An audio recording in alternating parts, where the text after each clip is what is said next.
अंतपाठ घेऊयात. ओम सहनाववतु सहनौ भुनक्तु सह वीर्यं करवावहै तेजस्विनावधीतमस्तु मा विद्विषावहै। ओम शांती शांती शांती. अमृतनादोपनिषद हा विषय आहे. योग संप्रदाय या विषयामधला हा एक अंश आहे तुमचा. योगोपनिषदांची एक सामान्य माहिती तुम्हाला असली पाहिजे. प्रस्तावना दिलेली आहेच. जे पुस्तक तुम्हाला विद्यापीठाकडून मिळालेलं आहे त्याच्यामध्ये प्रस्तावना दिलेली आहे. उपलब्ध उपनिषद जी आहेत सध्या वर्तमानात त्यांपैकी काही उपनिषद ही योगोपनिषद अशी म्हटली जातात. त्यांना हे नाव देण्याचं कारण असं आहे की कुठे ना कुठे काही ना काही अंशाने योग शास्त्राबद्दल किंवा योग संबंधित विचार त्याच्यामध्ये आलेले आहेत. कुठेतरी यमनियमांचा विचार आलेला आहे, कुठे प्राणायामांचा समाधीचा विचार आलेला आहे, कुठे प्रणवोपासनेचा विचार आलेला आहे. म्हणून त्या उपनिषदांना योगोपनिषद असं म्हटलं जातं. उपनिषद काय आहेत, उपनिषद शब्दाचा अर्थ काय होतो, साधारणपणे किती उपनिषद उपलब्ध आहेत वगैरे वगैरे याबद्दलची माहिती तुम्हाला असली पाहिजे हा विषय शिकत असताना. परीक्षेच्या दृष्टिकोनातूनही ते अत्यंत महत्वाचं आहे, कारण तुम्हाला साधारणपणे मोठ्या प्रश्नांच्या प्रस्तावनेत तुम्हाला हे लिहिणं आवश्यक असतं. एक साधारण प्रश्नही येऊ शकतो की योगोपनिषदांवरती एक टिप्पणी लिहा किंवा विस्तृतम विवृणत अशा प्रकारची एक टिप्पणी येऊ शकते. तुम्हाला एक प्रश्न येऊ शकतो 6 मार्काला, 8 मार्काला किंवा 10 मार्काला अशा पद्धतीचा प्रश्न येऊ शकतो तुम्हाला याच्यावरती. त्यामुळे एक सामान्य माहिती तुम्हाला असली पाहिजे ती पुस्तकाच्या सुरुवातीला दिलेली आहे. योगोपनिषद का म्हणायचंय ते मी सांगितलं. त्याच्यामध्ये कुठल्या ना कुठल्या अंगाने किंवा एखाद्या अंगाचं किंवा 2 अंगाचं, 4 अंगांचं किंवा संपूर्ण अष्टांगाचं किंवा कधी कधी 8 अंगांपेक्षाही जास्त अंगांची चर्चा या योगोपनिषदांमध्ये केलेली असते. योग दर्शनाशी संबंधित विचार आलेला असतो या उपनिषदांमध्ये, म्हणून यांना योगोपनिषद म्हणतात. कठोपनिषद, मुंडकोपनिषद, मांडुक्य उपनिषद या ही मुख्य दशोपनिषदांतली काही उपनिषद आहेत ज्यांच्यामध्ये ही प्रणवोपासनेचा विचार येतो, थोडा बहुत ध्यानधारणांचाही विचार येतो, कुठे ना कुठे आंशिकरित्या तरी येतो. याच विचारांना पुढे थोड्या विस्तृत स्वरूपामध्ये या योगोपनिषदांमध्ये घेतलेला आहे. कठोपनिषद जास्त काही बोलणार नाही. अंगुष्ठ मात्र पुरुष, त्यानंतर रथाधिकाचं तिथे रूपक आलेलं आहे आणि त्याच्यामधून एक प्रकारची योग साधनाच तिथे सांगितलेली आहे, पण ती एकदम बीज स्वरूपात आहे. त्याचा विस्तार या योगोपनिषदांमध्ये झालेला आहे. अमृतनादोपनिषद, योगतत्वोपनिषद वगैरे. अमृतनादोपनिषद छोटं उपनिषद आहे. एक 38 मंत्र आहेत यामध्ये. सर्व पद्य मंत्र आहेत. भाषा शैली सोपी आहे. कृष्ण यजुर्वेदाचं हे उपनिषद आहे, हे आपल्याला माहिती असलं पाहिजे. या उपनिषदाचं वैशिष्ट्य असं आहे की याच्यामध्ये राजयोग हा अष्टांग योग आहे. 8 अंगांचा विचार राजयोगात केला जातो. या उपनिषदामध्ये 6 अंगांचा विचार केलेला आहे. षडंग योग असा इथं उल्लेख येतो या उपनिषदामध्ये. मग या उपनिषदाचं वैशिष्ट्य काय आहे, तर याच्यामध्ये योगाच्या 6 अंगांचा विचार केलेला आहे. राजयोगातील जी पहिली 3 अंग आहेत, यम, नियम, आसन, त्या 3 अंगांचा या उपनिषदामध्ये विचार केलेला नाहीये. एक अंग जे राजयोगाचं नाहीये ते इथे घेतलेलं आहे. ते आहे तर्क, श्रुतिमतच तर्क. जो श्रुतीला अनुकूल अनुसरणारा जो तर्क आहे तो तर्क, असा उल्लेख या उपनिषदामध्ये आहे. तद व्यतिरिक्त जी काही ध्यान, धारणा, समाधी ही अंग समान आहेत. प्रत्याहार ही जशी तशी आहेत, थोड्याफार फरकाने तशीच आहेत. नावही तशीच आहेत आणि थोडाफार फरक आहे. तर 6 अंग कोणती, तर ती तुम्हाला माहिती पाहिजेत. आणि या उपनिषदामध्ये किंवा हे उपनिषद कशासाठी प्रसिद्ध आहे, तर षडंग योगासाठी प्रसिद्ध आहे. हे तुम्हाला माहिती पाहिजे आणि हे तुम्ही लिहिलं पाहिजे. 38 श्लोक आहेत. साधारणपणे बसलात तर अर्धा पाऊण तासामध्ये सर्व श्लोक वाचून होतात. विशेष गहन किंवा गंभीर असा काही विचार नाहीये की त्याच्यामध्ये तुम्हाला अडकायला होईल. ध्यानात कुठले बिंदू असले पाहिजेत तर हे जनरल इंट्रोडक्शन, त्यानंतर वैशिष्ट्यामध्ये 6 अंगांचा विचार, कोणती 6 अंग आहेत त्यांचा विचार एक एक 2-2 मंत्रांमध्ये केलेला आहे, तो वाचून घेतला पाहिजे तुम्ही. तर्क हा एक नवीन विचार आहे जो तुम्ही जाणून घेतला पाहिजे. सोपं आहे. तर्क म्हणजे लॉजिक तुम्हाला वापरायचं आहे ते श्रुतीला अनुसरणारं असा उल्लेख इथे येतोय. त्यानंतर हे उपनिषद प्रसिद्ध आहे ते प्रणवोपासनेसाठी. मांडुक्य उपनिषदातही प्रणवोपासनेचा विचार येतो आणि इतर काही उपनिषदांमध्ये सुद्धा येतो. या उपनिषदातही प्रणवोपासना आलेली आहे. प्रणव, ओंकार. ओंकाराच्या उपासनेचा विचार सर्वच उपनिषदांमध्ये किंवा प्रायः बहुतेक मोठ्या मोठ्या उपनिषदांमध्ये सुद्धा येतो. मग या उपनिषदात असं वैशिष्ट्य काय आहे तर प्रणवाच्या मात्रा सांगितलेल्या आहेत. 5 मात्रा, 4 मात्रा, 3, 2, 1 अर्धमात्रा, मग ब्रह्माचा विचार, अशा प्रकारचा विचार या उपनिषदामध्ये केलेला आहे. हे एक वैशिष्ट्य आहे या उपनिषदाचं, ते आपल्याला माहिती असलं पाहिजे आणि तशा पद्धतीचा प्रश्नही विचारला जाऊ शकतो. या सत्राच्या परीक्षेसाठी सुद्धा आणि नेटच्या परीक्षेसाठी सुद्धा हे तुम्हाला माहिती असलं पाहिजे की कुठल्या उपनिषदामध्ये 6 अंग सांगितलेले आहेत आणि कुठल्या उपनिषदामध्ये प्रणवाच्या मात्रांचा विचार केलेला आहे हे तुम्हाला माहिती पाहिजे. त्यानंतर प्राणायामाचा विचार, प्रत्येक त्या 6ही अंगांचा विचार उपनिषदामध्ये केलेला आहे. प्राणायाम हा एक मुद्दा स्वतंत्ररित्या विचारला जाईल किंवा स्वतंत्र रूपाने विचारला जाऊ शकतो परीक्षेमध्ये, तर तो तुम्हाला माहिती पाहिजे. प्राणायाम पूरक, कुंभक, रेचक हेच त्याचं स्वरूप आहे. पण मग असा प्राणायाम काय भेद आहे किंवा काय वेगळा आहे प्राणायाम जो अमृतनाद उपनिषदात सांगितलेला आहे, तर गायत्री मंत्रासोबत या प्राणायामाची उपासना करायची आहे, हे या उपनिषदाचं वैशिष्ट्य आहे. तर ज्या व्याहृती आहेत, भू भुवः सुवः महः जनः तपः सत्यम, त्यासोबत संपूर्ण गायत्री मंत्राचं ओंकार, व्याहृती आणि मंत्र यासोबत उच्चारण करत करत प्राणायाम करायचा आहे.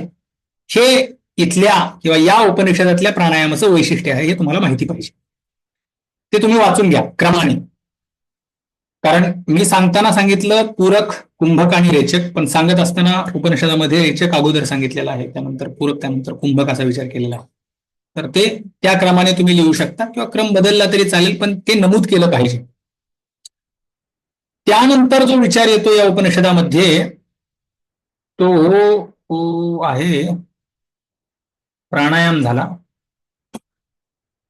प्रत्याहाराचंही एक वेगळं स्वरूप याच्यामध्ये सांगितलेलं आहे. इंद्रियांना आणि मनाला रश्मी म्हटलेलं आहे, आत्म्याची किरण म्हटलेलं आहे. त्यांचं नियमन त्याद्वारे करता आलं पाहिजे किंवा केलं पाहिजे असा उल्लेख उपनिषदाचा आहे. तर ते तुम्हाला माहिती पाहिजे. एक थोडक्यात स्वरूप, थोडक्यात तुम्हाला 6ही अंग तुम्हाला सांगता आली पाहिजेत. समाधीचं स्वरूप अगदी संक्षिप्त आहे, काय विशेष नाहीये की तुम्हाला धर्ममेघ समाधी वगैरे विवेचन करायची गरज नाही किंवा तसं केलेलंही नाही या उपनिषदामध्ये. पण 6 अंग सांगा म्हटल्यावरती तुम्हाला किमान थोडं बहुत एक्सप्लेनेशन देता आलं पाहिजे, साधारणपणे 250-300 शब्दांमध्ये तरी द्यायला पाहिजे. त्यानंतर याच्यामध्ये जो विचार येतोय तो प्राणांचा, हा तुम्हाला मुख्य रूपाने माहिती पाहिजे. पंचप्राण त्यांची नावं दिलेली आहेत, प्राण, अपान, व्यान, उदान, समान. या प्राणांचे स्थान सांगितलेले आहेत. प्राणाचं स्थान हृदय आहे, अपानाचं स्थान गुदा आहे, व्यानाचं स्थान संपूर्ण शरीरामध्ये आहे आणि समानाचं स्थान नाभीमध्ये आहे. अशी 5ही प्राणांची स्थानं या उपनिषदामध्ये सांगितलेली आहेत. वेगवेगळ्या उपनिषदांमध्ये प्राण हा शब्द वेगवेगळ्या पदार्थांसाठी वापरतात. बृहदारण्यकात प्राण हा शब्द, ब्रह्मसूत्रांमध्ये प्राण हा शब्द हा इंद्रियांसाठी वापरला गेलेला आहे. या उपनिषदात प्राण हा शब्द प्राणांकरिताच वापरला गेलेला आहे आणि त्यांची स्थानं सांगितलेली आहेत हे आपल्याला माहिती पाहिजे आणि ते सांगता आलं पाहिजे की त्या प्राण्यांची स्थानं कोणती आहेत. आणि वैशिष्ट्य हे आहे, स्थानं चला प्रसिद्ध आहेत, इतर शास्त्रांमध्ये सुद्धा स्थानांचा विचार केलेला आहे, परंतु प्राणांच्या वर्णांचा म्हणजे रंगांचा विचार या उपनिषदात आलेला आहे. तो विशेष आहे आणि तो आपल्याला माहिती पाहिजे की प्राणाचा रंग साधारण तांबडा आहे. अपनाचा आणखीन मंत्र आहे त्याचा 35-36 मंत्रामध्ये रंगाचा विचार आहे. मी वाचतोच तुमच्यासाठी.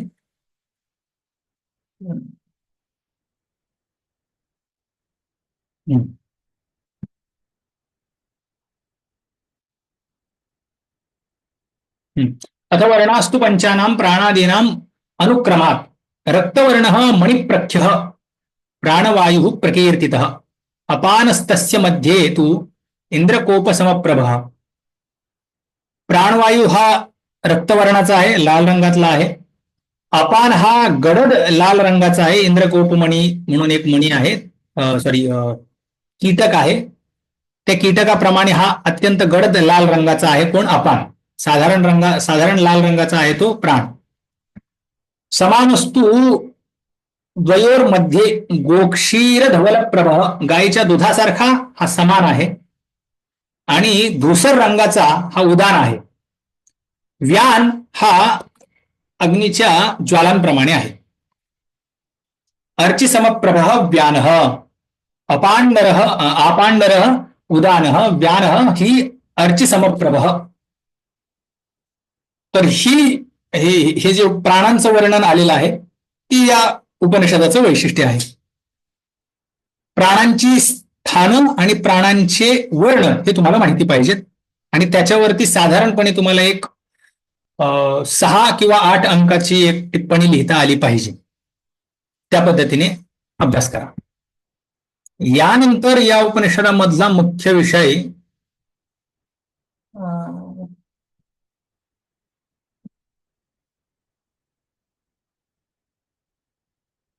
संपवलेले आहे. काय एवढेच विषय या उपनिषदामध्ये घेतलेले आहेत किंवा मुख्य आहेत. 38 मंत्र आहेत, वाचून काढा. जे विषय आता मी नमूद केले त्या पद्धतीने अभ्यास करा. थेट उपनिषदामध्ये तुम्हाला योगोपनिषदांची प्रस्तावना मिळणार नाही, ती तुम्हाला पुस्तकाच्या सुरुवातीला वाचायला लागेल किंवा इतरत्र कोणी दिलेली असेल तर ती प्रस्तावना वाचा योगोपनिषदाची. आपल्या पुस्तकात जी विद्यापीठाने दिलेलं पुस्तक आहे त्यातली प्रस्तावना ही तुम्हाला पुरेशी आहे. सांगितलेले ठळक मुद्दे मी पुन्हा एकदा त्यांचं आवर्तन करतो. प्रणवोपासना या उपनिषदामध्ये सांगितलेली आहे. षडंगांचा विचार केलेला आहे, अष्टांगांचा विचार नाही केलेला. अष्टांगांपैकी यम नियम आसन यांना इथे समाविष्ट केलेलं नाहीये. तर्क हे एक वेगळंच अंग या उपनिषदामध्ये घेतलेलं आहे. तर्क म्हणजेच लॉजिक, तेही आपल्याला श्रुतीला अनुसरणारा तर्क अशा पद्धतीचा आपल्याला अर्थ किंवा पुढे उपनिषदाने सांगितलेलाच आहे. 6 अंगांचा विचार तुम्हाला सांगता आला पाहिजे. प्रत्याहाराचं वेगळं स्वरूप सांगितलेलं आहे, तेही इथे समजून घेतलं पाहिजे. इंद्रियांना रश्मींची उपमा दिलेली आहे. रथाचं एक वर्णन आलेलं आहे, रथाचं एक रूपक इथे केलेलं आहे. ओंकाराला रथ म्हटलेला आहे. विष्णूला सारथी बनवून रुद्राची आराधना करण्यासाठी सांगितलेला आहे. तो विषय राहून गेला होता माझ्याकडून एक्सप्लेन करत असताना. तर ते रूपक तुम्हाला माहिती पाहिजे. कदाचित प्रश्न असा येऊ शकतो की अमृतनादोपनिषदानुसार रथरूपकाचं वर्णन करा किंवा यालाच थोडंसं मॉडिफाय करून प्रश्न येऊ शकतो. तर ते तुम्हाला आलं पाहिजे. ते वाचून घ्या, सोपं आहे. एवढंच आहे काय की प्रणवाला रथ समजायचा आहे, विष्णूला सारथी आणि रुद्राची आराधना करायची आहे. प्रणवाने जेथवर जाईल तेथवर आपल्याला जायचं आहे. म्हणजे साधनेमध्ये जी अचिव्हमेंट आपल्याला करायची आहे त्याच्यामध्ये जेवढं मार्गक्रमण रथाने करता येईल तेवढं करायचं आहे. तिथून पुढे स्वतःच्या बळावरती करायचं आहे असा उल्लेख याच्यात केलेला आहे. तर ते रूपक तुम्हाला माहिती पाहिजे. यानंतर 5 प्राणांच्या स्थानांचा आणि रंगांचा विचार या उपनिषदामध्ये केलेला आहे. हे ठळक विषय आहेत या उपनिषदाचे, ते आपण बघितलेले आहेत. साक्षात उपनिषद वाचून घ्या. तुम्हाला हेही माहिती पाहिजे की हे उपनिषद कृष्ण यजुर्वेदाचा आहे. मंत्रोपनिषद आहे, कृष्ण यजुर्वेदाचा आहे वगैरे. तर इथे थोडक्यात किंबहुना विस्तृत काही राहिलेलंच नाहीये उपनिषदातलं. हे सर्व विषय आपण बघितलेले आहेत. कुणाला काही शंका असतील परीक्षेच्या दृष्टीने किंवा काही श्लोक काही मंत्र समजत नाहीयेत किंवा काही सिद्धांत स्पष्ट नाही तर ते आता तुम्ही विचारू शकता. प्रश्न नसतील तर मग आपण शांतीपाठ घेऊयात.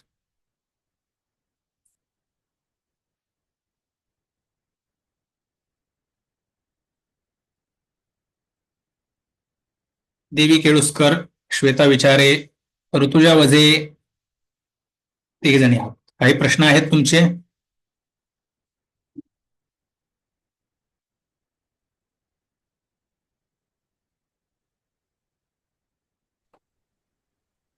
नमस्कार सर. प्रश्न अ, अ, या संदर्भात नाहीये, पण माझी एक रिक्वेस्ट होती. आता तुम्ही जसं एक सारांश सांगितला अमृतोपनिषदाचा, तसाच योग तत्वोपनिषद आणि ह्याचे जे भगवद्गीतेतले 2 ध्यानयोग आणि देवासुरी संपद आहे, तर त्याचं पण थोडक्यात म्हणजे त्याच्याने आता तुम्ही जे बोललात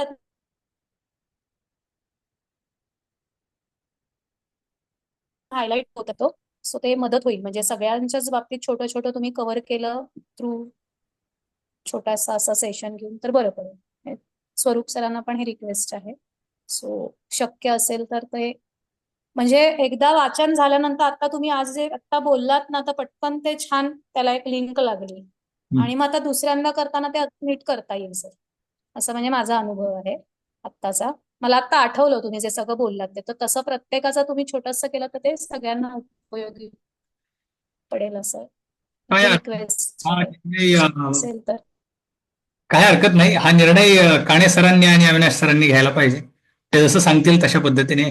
सेशन येस येस, म्हणजे 10 मिनिटं जरी प्रत्येकाचं असं ब्रीफिंग झालं ना तरी पण खूप फरक पडतोय. म्हणजे मला करताना जेवढा क्लॅरिटी नाही आली, आता तुम्ही बोलल्यानंतर मला आठवलं की हे सगळं वाचलेलं आणि मग ते आता करताना जरा व्यवस्थित करता येईल त्या दृष्टीने. करू हो, तसं यांचे नियोजन करू पुन्हा आपण. एकदा हा सर, कारण काय दर्शनशास्त्र आणि हे हा जो विषय तेच थोडस असं ब्रीफिंग मिळालं तर बरं पडेल, एवढीच रिक्वेस्ट. हरकत नाही, मी कळवेन, ग्रुपवर कळवेन. Yes sir. आणि याचं रेकॉर्डिंग मिळेल ना? हो हो हो. ओके ओके, ठीक. तोपर्यंत थँक्यू सर. वेळ मिळाला तर 6वा अध्याय तुम्ही ध्यान योग जो म्हणत होता तो आणि दैव असुर संपद विभाग योग या दोघांवरही व्हिडिओ अवेलेबल आहेत, एकदा बघा. आणि जर अजून शंका असतील तर आपण त्याचेही एक ब्रीफ सेशन घेऊ शकतो. त्याचे व्हिडिओज कुठे आहेत सर? स्वरूप सर यांना पाठवा ते पण. नाही, मी पाठवले आहेत ग्रुपला, मी परत एकदा पाठवतो. परत एकदा. हो सर, चालेल चालेल, कारण खूप कम्युनिकेशन आहे त्यामुळे मे बी कळलं नसेल. काही हरकत नाही ओके सर, ओके, बघून. चालेल. Yes yes, thank you sir. घेऊयात मग शांतीपाठ. हो हो. ओम पूर्णमदः पूर्णमिदं पूर्णात् पूर्णमुदच्यते पूर्णस्य पूर्णमादाय पूर्णमेवावशिष्यते. ओम शांति शांति शांति.